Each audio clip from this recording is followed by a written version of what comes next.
মদন আছে মদনে কেন এই কথা বলছি, কারণ তৃণমূলের এই ভরাডুবি, তারপরেও মদন মিত্রের হুঙ্কার, পুলিশকে থ্রেট মদন মিত্রের, কামারহাটির বিধায়ক মদন মিত্রের থ্রেট।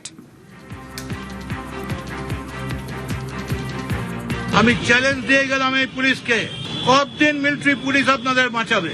তারপর আমাদের পায়ে না ধরলে কামারহাটি চালানো যাবে না।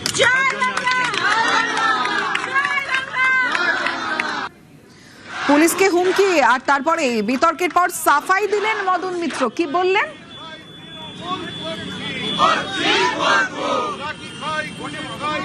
বিনা কারণে বিনা প্ররোচনায় অকথ্য ভাষায় গালাগাল দেয় এবং মহিলা পুলিশ ছাড়া জবরদস্তি এসে 5 মিনিটের মধ্যে ধাক্কা মারে, তখন উত্তেজনার বশে হয়তো দু একটা কথা বেরিয়ে যায়, কিন্তু আইন আমরা কখনো হাতে তুলে নিই না। পুলিশের যে মারমুখী ভূমিকা আমি দেখেছি আমার গত বেশ কয়েক দশক রাজনীতির ইতিহাসে, এই চেহারা আমি পুলিশের দেখিনি। খুবই খারাপ।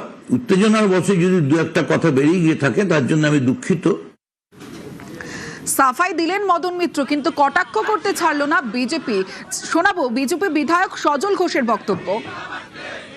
ভোর কেটেছে নাকি?